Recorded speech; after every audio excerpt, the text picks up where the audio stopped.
Hi చిట్టీస్, welcome to my channel చిట్టి ప్రపంచం. అందరు ఎలా ఉన్నారు? నేనైతే చాలా బాగున్నాను. మీరు ఎలా ఉంది? కామెంట్ సెక్షన్ లో పెట్టండి. ఈరోజు వీడియో వచ్చేసి నా ఈవినింగ్ రొటీన్ మీతో షేర్ చేసుకుంటా. నా ప్రెగ్నెన్సీలో నేను ఎలా మేనేజ్ చేసుకుంటా అని. ఇంట్లో వర్క్ స్టార్ట్ చేసే ముందే నేనైతే మంచిగా నాకు పొట్ట అయితే నింపుకుంటాను. నా కడుపు నిండా వాటర్ గానీ ఇంకా స్నాక్స్ లాంటివి ఏదో ఒకటి తినేసి అయితే స్టార్ట్ చేస్తాను. ఎందుకంటే చాలా సేపు నిల్చొని ఉండలేను. నా ఈవినింగ్ రొటీన్ లో ఎక్కువ వర్క్ అయితే ఏముండదు, ఎందుకంటే మాక్సిమం నేను అంతా ఆఫ్టర్నూన్ చేసుకుంటా. నేనైతే ఇప్పుడు సెకండ్ ట్రైమిస్టర్ లో ఉన్నాను. నాకు అసలు ఏ వర్క్ చేయాలన్నా అసలు ఇంట్రెస్ట్ వస్తలేదు, ఎందుకంటే చాలా కాళ్ళ నొప్పులు కానీ బాడీ పెయిన్స్ అలా వస్తున్నాయి. ఇంకెక్కువ సేపు అయితే నిల్చోలేకపోతున్నా, నీరసంగా అనిపిస్తుంది. నా ఫస్ట్ ట్రైమిస్టర్ లో కూడా నేను ఇలాగే యాక్టివ్ గా ఉన్నాను, కానీ మార్నింగ్ సిక్నెస్ ఒకటి ఉండేది, బాడీ పెయిన్స్ ఉండేది. నాకు ఇలా వామిటింగ్స్ చేసుకోవడం లాంటివి ఏం ఉండకపోయేది. నా వర్క్ నేనే చేసుకునేదాన్ని. నాకైతే ఇప్పుడు ఎక్కువ వర్క్ అయితే ఏం లేదు. మార్నింగ్ వాషింగ్ మిషన్ లో వేసిన బట్టలు అయితే తీసుకొచ్చి మా ఆయన అయితే ఇంట్లో పెట్టాడు. అవన్నీ నేనైతే ఫోల్డ్ చేసేస్తున్నా. ఒకప్పుడు అయితే నిల్చొని ఏదో ఒకటి అయిపోవాలి పని అనేసి చేసేదాన్ని. ఇప్పుడు అలా కాదు, వేరే వర్క్ ఏం లేదు కాబట్టి మెల్లగా అలా చేసుకుంటా ఉంటాను. ప్రెగ్నెన్సీతో ఉన్న వాళ్ళు ఎంత మంది ఈ వీడియో చూస్తున్నారు కామెంట్ చేయండి. ఇంకా మీ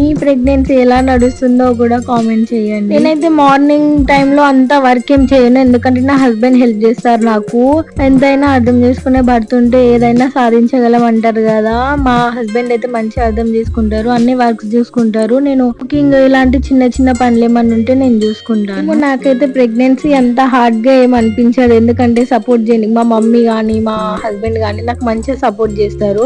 సో నాకు అంత ఏం టఫ్ అని ఏం అనిపించదు. అందరు చెప్తా ఉంటారు కదా ప్రెగ్నెన్సీలో వర్క్ మేనేజ్ చేసుకోవడం అది ఇది చాలా కష్టం అని. నాకైతే అలాంటి ప్రాబ్లం ఏం లేదు, ఎందుకంటే వీళ్ళు ఉన్నారు కదా అనే ధైర్యం నాకు ఉంటది. గిన్నెలు అప్పటికప్పుడు వాష్ చేసుకుంటే ఎక్కువ వర్క్ ఏం ఉండదు అంటారు కదా. నాకు ఓపిక లేకుండే, సో నేను అంతా ఒకేసారి వాష్ చేసుకుంటున్నా. ఎవరైనా కొత్తగా నా ఛానల్ చూసిన వాళ్ళు, నా వీడియోస్ చూస్తున్న వాళ్ళు ఉంటే ప్లీజ్ సబ్స్క్రైబ్ చేసుకోండి, ఇంకా లైక్ ఇవ్వండి, మంచి మంచి కామెంట్స్ కూడా పెడతా ఉండండి, ఎందుకంటే మీ ద్వారా ఇంకొందరికి షేర్ అవుతాయి మా వీడియోస్ అయితే.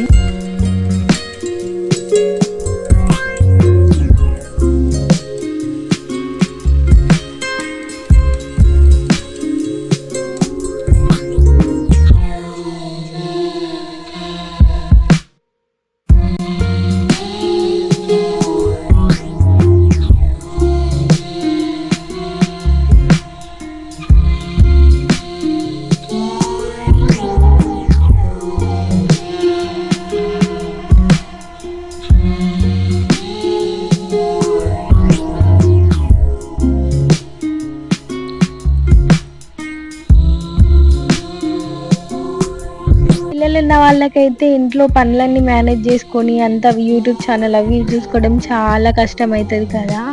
ఇంకో 4 months లో నా పరిస్థితి కూడా అంతే. అందుకే నేను 4 months లోనే మానిటైజేషన్ అయిపోవాలి అని గట్టిగా ప్రయత్నిస్తున్నా.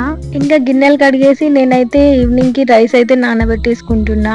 కర్రీ అయితే మార్నింగ్ దే ఉంది, సో ఇంకా కర్రీ ఏం చేయట్లేదు. అంత వర్క్ అంతా అయిపోయినాక నేను మంచిగా ఫ్రెష్ అప్ అయిపోయి రెడీ అయిపోతాను. డైలీ 10 to 15 minutes అయితే వాకింగ్ చేస్తున్నా ఈ మధ్య సెకండ్ ట్రైమిస్టర్ నుండి. కానీ బయట చాలా వర్షం పడుతుంది, అందుకే ఇంట్లోనే వాకింగ్ చేసుకుంటున్నా. అంతే అండి, నా ఈవినింగ్ రొటీన్ పెద్దగా ఏం లేదు కదా. అంటే ఒక్కొక్క డే ఒక్కొక్కలా ఉంటది. ఈ రోజు ఇలా గడిచిందన్నమాట. ఈ వ్లాగ్ ఇంతటితో ఎండ్ అయిపోతుంది. ఇంకా మంచి మంచి వీడియోస్ నేను అప్లోడ్ చేస్తా ఉంటాను. ప్లీజ్ సబ్స్క్రైబ్ చేసుకొని సపోర్ట్ చేయండి.